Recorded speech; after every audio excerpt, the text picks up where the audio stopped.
Hello, so video ho tu ni khuwa he phak shot ta video ni ki bol ta pon na he ma bang wa tum sanga so pi pao mang min thang chong a ki bu jeng na yong zo ka dam mo leu ji tua he kong to do thei ti dam kha he na nong do mai thiu na tu ka video yong ki post kha ta pon IP le 60k pha wa chu Q&A na bol de ka ti na community akan post in mi tam pin question in bolun na chu tu ni khuwa he don bu na kan nei hon de hen na la dei thlen hong na kan sa jing hon ning khat he na ai pi le first question na ipi hong ki dong na chu man sing tin tin don bu jing e thi thim sing son iti kuma ne ki chen hon ham chule na humin hon to ka het no me ti kum hi tu kum na 2024 tu kum hi be min na ri chen hon chu humin chu es mong bong hi cycle subdivision Kangpupi district na chu hi a thim rio ke ti na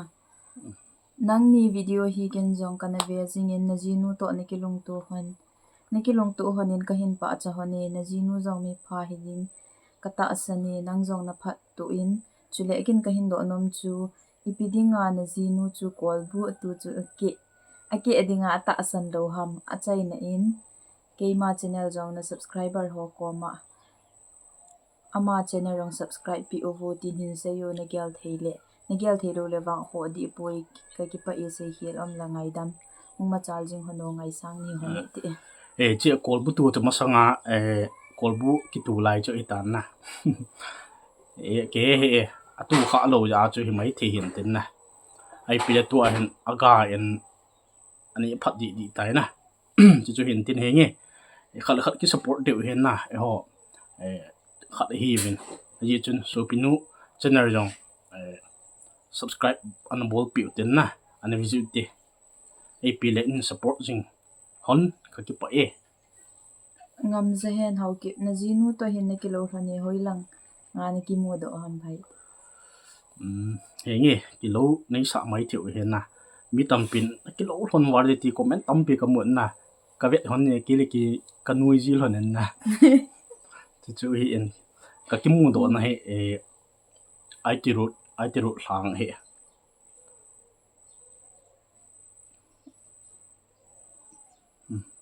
go pu guite chan izat na nei tam chule in langa hoilai hon hi ham ro cha he ti le kani hon hi lai na cha kani hi lai in langa ja ka se na es mong bung ho ki arnol khong sai cha izat da bang nei din ti hanam big fans support me too cha he pi ha yat ki gel jong la patin thu hi na ai wam him hi na ga de chu hi le nga tabang na nga la chu nu mei thum pasal ni hi le ti de sa hi lelem ki te na nang ni nu pa na kilom hane ki pa me na ki pa thu a si ji tum ki pa man lun he okin kan do nom chu ipi na bol le na jinu ki pa pen ji am chule na jinun pi a bol le na ki pa penam chule ipi me na du pen honam nang le na jinu ka hi koizo ni lung kho zo hanam he no ma omi ui son so sau thiu na ale mo sa pe na chu ipi bol ki pa pen ji am na he nge ma he ka video vi ho chon he jing de hen na a bol thailo khat lo a bol kha lo khat ka ga ki thu pi na jo chu ki pa na pen hin tin abana si pi ti ta chule ipi me na du pen honam ti me hi du mon ki nei pon na du pen cho a sa me tu lo le pi ha va to sa na to sa du a du he to sa nang le na jinu ka koizo lung kho zo hanam lung kho ti le miem koi ma ki pa pon na hi ma si chu ki dei lo ya chu si a ko na chu pha ki bol na phat na ki zo ji hin lung kho ti le ka he koi pen ka lung kho hon dam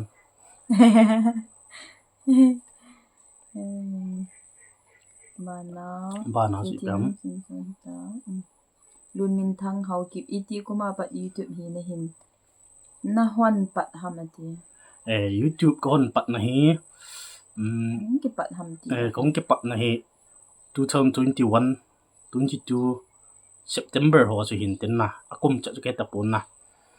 nai cha hen na lai kong ke pat na he chu golden ha kip len cha na jinu to na ki lo lon na lom lo me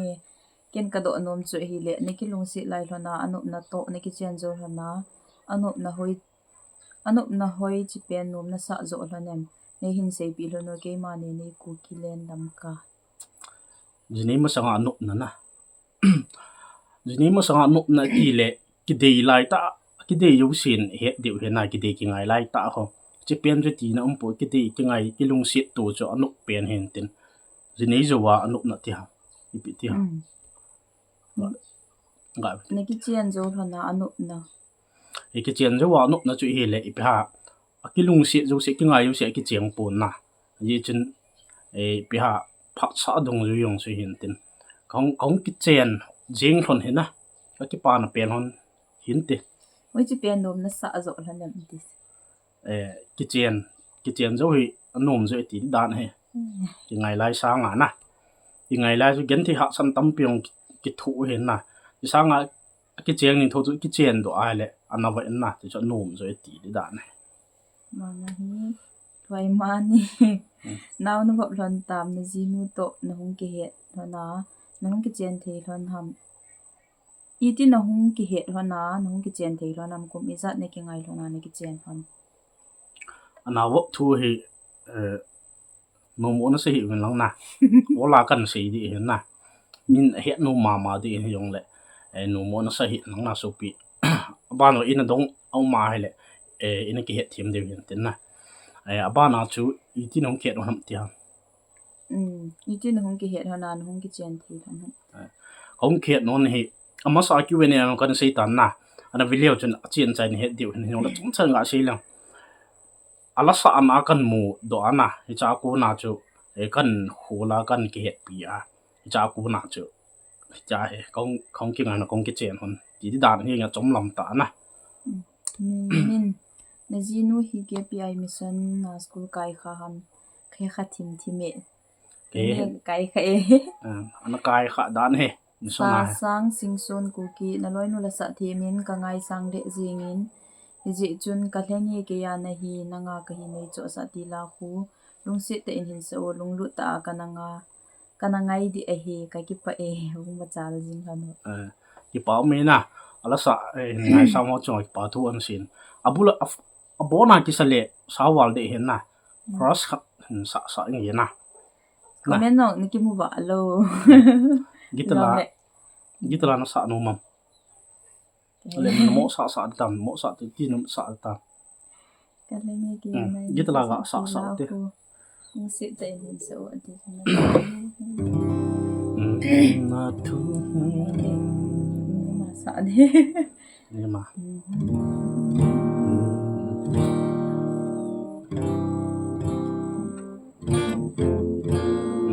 na thu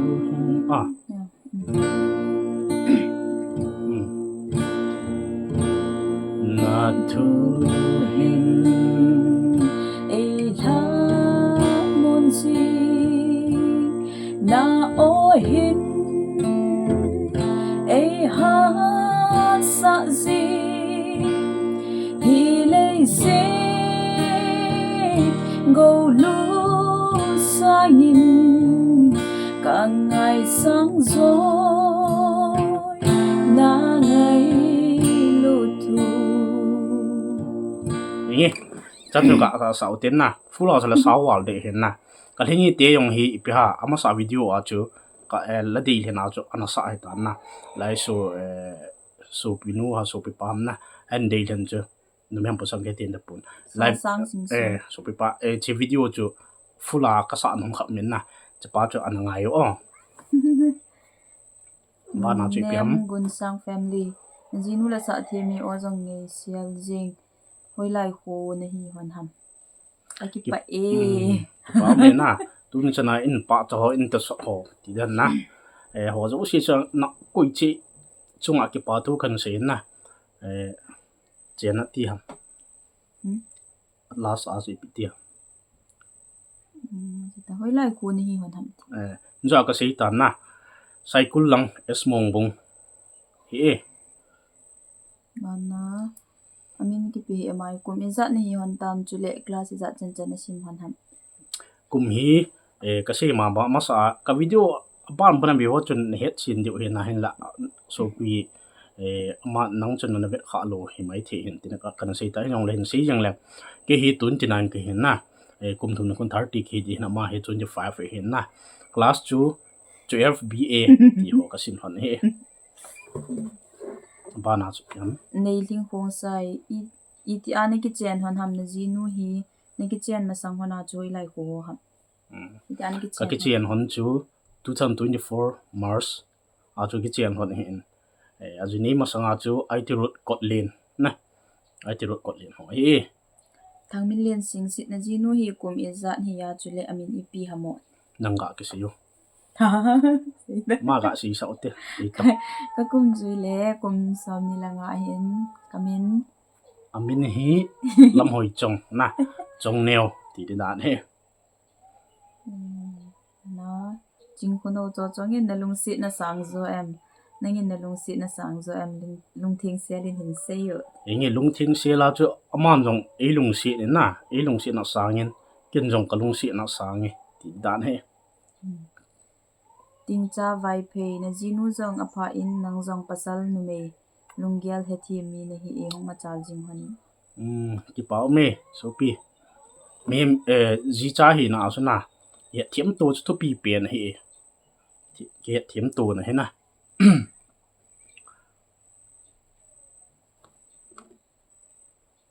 mana boy Bana neo chu. how ki brother lin cha la khat hin sa hono each request from me pila sa dam wars kan sa hon de he na bilai sa di ke ma he khat bilao la khat hin sa hono de le ne bilai le sa khat di sa ta ta ama sa nanga ga khel jip ti ta ya sa na bai han nam team 2 sei lo win na ya chu wars and so ni na ne na su na na panta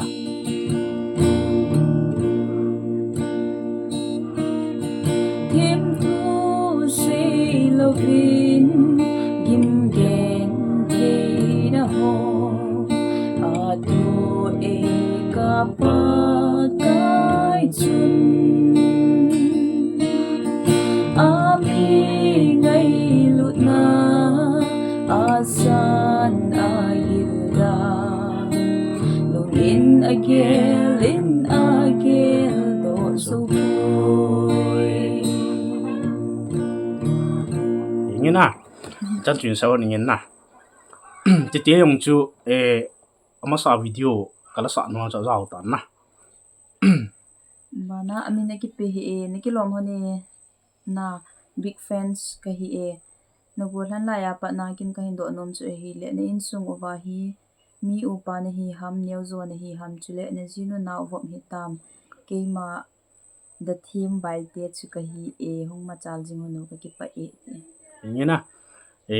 in sunga he aneo zo ka hi na mi na pa ti dam na mi upa ka hi pun aneo pen pa chunga ka hi na chu che na thu do chu ga adon bu in ka te na ba na chi pi ham na jinu na avop tam anaw thu he ka sei nom lo he na cha he video a he na ai pi le lung se tin he thiam win lang na ne he nom de ko ta san hen pha kha le kan so tho de kan sei tho de ba ai na ko kim hau ki heu te ni hong ma chal jing hono i ti le cha nei di na ti hon tam ngi cha nei jing chu thu pi pen he na kan nei wa hlon de ta na ananga ajingo ngam sa kumi za za ni hi hon tam na ki in chon hon di ham ki in chon hon le chun hoi lai ku ana cheng hon de ngi mi naw pa hi na alo thei lo he na ho chon dung zu ya chu kin khat we le ki kin chon di hi na chen na ding hi ki sei thi nai pon na pha jong awat lai ya chu gelong ki gel hi lai tu ti di na koi sang hi pi ga ti ha bul long Kumi za za ni hi hon ta ti. kum chu lo ka sei tan na 29 25 Song neo wo na ki lom han ni kin kain do nom chu hi le hoi lai ku ho na hi ham ti tam thi ma ban ban na nang chen ga don bo tung hoi lai ko ni ha ki e sei ham aman jong neo ti chu la hello a sei nu min cha kho chu es mong bung na es mong bung ak cheng ro kumi ni za na hi tam ki to ka sei tan 29 ma 25 hi YouTube hi pilong gel na ne ya na hin ki hon ham YouTube hi ko hon pan chon thing ta sei dia lunggel kalung hi chan ya chi pi jong kan ta san pon na idol kan zaw no kala sa no chu aman ding ka de lo ja ka save ga koi le hitia he aban ban vlog kan bola ka hung chi na thing pat na chu tu tha ke panding le na satta ki gel ki bol di hen na ai pi le one subscriber la ko na 260k lang hitan na in support lo si chunga vela chi thu to ki to as ki pa thu khan sei ki ne first payment na izat na mu a chule tu chana hi izat ve na mu tam first payment na hi 10,000 ho hi ba ha tu ni chana hi ka sei dinga chu ke pui sagi ve lo li git ve ho tan te payment ka mu na he na ni chi pathin za la hen chule in support no za la hen na ki pa thu khan sei ki ne na don but na nga jing hi ke ma chang le ho ki ati na am chi ma chu continue mi min gui te so bi te ni kala dei than ani sa pi nom hon pon i pi hi le ji phata namu kan ki pa pi mama e dam sel sel honin lang cha le naw zong wang phalo no ngai sang na hi jing honi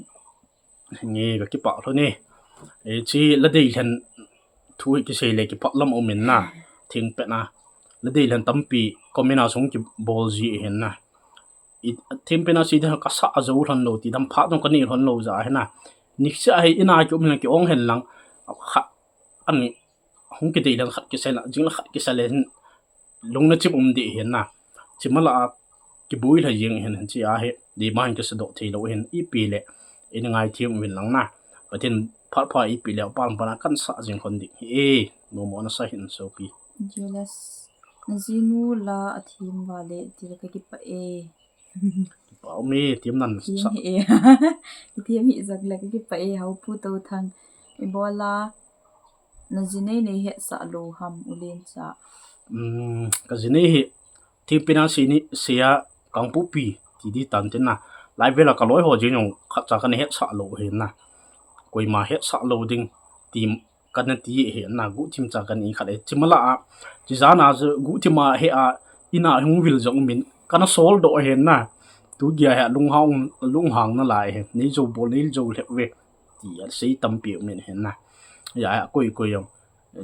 kan he sa lo he ke thiam te anin ki pi ki lo ko bizat ne ki ngai na ki chen han ham bio ki ngai hi kum thling lo hi na thing pe na chu kum thling lo ka ki ngai thon hin kum khat thling lo ti ta na kum thling lo kum mala ki ngai non chom cha hin chowa wa chu kom ki chiang hon hi kum thling lo ti da ki kan ki pa pi la ni pathin pathe na bu hanin tin machal to pe hono din ka number ka hin tho chu namu na ki pa me so pi in support hon number nin thot chu comment na chu hi ti hin na ka si ma ma chol han lai wa pun tu gya ne o lo hin wifi ki mang ji hin ka comment tam pi no hin ka bi chu ka che le ka mu lo hi ka mu lo he number nin thot chu kung sai na zinu chu paina sa ji ani ki chen pi ham hi lo le lung si ji ani ki chen pi ham hoyong ka sa ka lung si ja yong ka ki chen ti di dan hi gang thim te mai si ni go how ki bai nin tang nu chu dam hina dam sil jing we len kin ka do nom chu nu mo wang sa hon hi in lang chong ne win na avop nai lo ham naw mel mu kal nga le lo me ti nge pathin phat sa le in mu wa de hi tai ps skip gen sam jang amun mang thei lo banga khu na loi nu na lung sit na zong mun mang thei lo chu na he u di chu na he u di mo nge pu la let dialogue he na lung hel ba mi thang boy khong sai hello brothers na loi nu chu ka ex nu to kilo wale ole hinga aham chu chan bo chan mm. cái he ha he lo ham na cái te he man he nga lo le bana chu na zinu na avop tam chule ko min zat cha izat kinei le na ti honam am your supporter zo a kan sei chu ta na ki bang le he samu kong sai na zinu hi music video bol sa alodi na ti ham bro YouTube sum ho a recording bol the hi lo ham hi bang onge na ki mu na wang phai nge chi ki nin di ngau thu pi loi khat he na ti sei da to ha na wa pe na he khat le ni be bol de ka ti hon he na ka gel jing hon hen WhatsApp hi ta comment ta tam pinan se win na hi chi bol do te di ka go hon hi nan sponsor le wi bol do chet di ago pa kuki na zinu hi ni hello ka inung ki lo amang lang ipi na gel jing dem ati tam ti ma sei sai ta tami chai ni ki ke lo ka nung ki lo lo ya thi da mu ni chan sa jing dem hi lo le bol thei chen ka boli na ti jing dem sim chai amel hoi ji a kan do na hi bro ti hoya ti chi ki bol to le hoya thu di dam ai lo le nu nga go langin ko tha man ki the ki hon ta le chu na ji nu ai lo le na ji pa ma na ki len ki hon dem ki len ki di he ki len ki di he chu le va to nu ho zong ne phat tha phat thinggo lo lai ham he no ma ume ki pa pi no hani 60k subscriber chen ge na hong thun the hon zaling congrats ngai sang te ni ma chal ngai lu da nei ta comment ki bol he na sau the jing ki pa me so pi wo to ho yong tu la go zu de a chin de do ha na pro on ki bol lo he na khat we kan sa te te di he na ni phat tam yi tiam nan be de he na puting thang le hong sai hong thang ki te thang kin ka do nom chu hi le gospel la sa theme na me hola koina ngai sang pe nam pasal la nga zong nang ga sio chi lang chuna me ya koi na ngai sang pe nam gospel la sa ho ngai sang so ke jin ne wangin kin ka ngai sang di sa chei le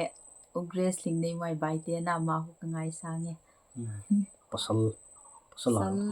pasal la nga yong hi ngai sang so ke wanga chu mai ka lo ngai sang me na mai ka sei min thang khong sai na ama ngai sang ame ma ni diang ki pam ta hin te na ba na chi piam ching lo vom na love story han hin sei la chun ki pa min te he o te ni na ki lung to han dan hi nu padang ho din ki til ho hle din ka gel le hu ma chal jing honin love story ti le sau de hin na video kha sim na thei set he di hin I tong ka sei di tai mo ka hin mu to a ipi ha kan ki het pi a na cha he kong chen hon he ti di dan he hin khwa na su mil thelo na thla sit na pen khat hin se yo chu le Messi or Ronaldo na thla sit na pen khala sit na pen hi ipi di ba ha sit na ti le tomin na ka hin kho a he ka he ka sit na pen ti di na Messi or Ronaldo ti ama ga si sau ti na ama no me hin Messi or Ronaldo khat pa khat cha hi ke khat cha la nga ka pan lo he kin hel na in ka sao no mi Neymar ngai sa ma Neymar fan di dan he na bo lung lu de he ti wa nga he na tu chung euro yong chu na sa ta ve yin he mai Neymar fan sin ke he ga sei di nga chu ye ma ba nga na si Ronaldo na ke fan sin Portugal na tu chung euro a ga ke sei be tu chung euro a hong thiu na hong thiu hong no wa ko na chu vetalo ke yi yang he bu na tho he na lung ha mo ngai he sia seven friends ang ka zao na ka pu na thu yong message ka na tho a ching how kip na jinu la sa thim wale ulen cha thing pi ding lai te khu vers ka to chorus ka nin sa le ka ti e nung se te in ngai sang ni hani min request an bol chom khat ga sa ki di ve to thing pi works kan so ni na hello le fula ke sala sa comment wal ki de ve masale ki hung ki khat the ya akan mo sa ing hon de ni het thim na de sei si e ki hil man lo kan sa ne ki tal ki yong ki to nam ke he ki ha ching pi pa no ting pi ding lai ting go bang ke bagai man thi dia nei khen hi bom ding in la phình dâu bông tình ding lai hát lâu này man cha hi so he na works kan so ni na ka ti banga chi chu he thêm diu khat chu na e reverse so tu la he ma a o so lo he na pi jam in he thêm diu kan mo me na ya chu ngai dam kan thu mi trong hoi hậu kị na mel hon trong hoi in Vietnam na ran ni hung ma chal jing hono ki pa e so pi na ngona mel ki mo thei le hoi le na te larem ruat ta di hoi jong hoi jin la sa jong a thi mi ka ngai sang the jing e ti ka ki pa e hoi ong ko hoi lo la sa ong ka the lai ma nga na ngin thi min a hoi ne ti le ka ki pa e yang ki pa tu kan si bai te na hin khol hon na bol do te ding na gel hon khat hin se hono hin kho a doi le tuk chu tampi mim ki ni hen na e pi ha a ki cheng nu pa ding a chu thu pi pian chu cha le nau hin ding ti he he na e chi thu pi pian a ka koi hon na a dang chu hi le ba na ka koi hon na chi chu hi e so pi Zeri to thang official kham na thei lampang ai pin bol ji azu ki ti ho big fan kham na thei ti len no i pyong ki bol de mo cho ang ki cho zo hin te ti mi gan hen va si khong sai kin ka se kan se nom chu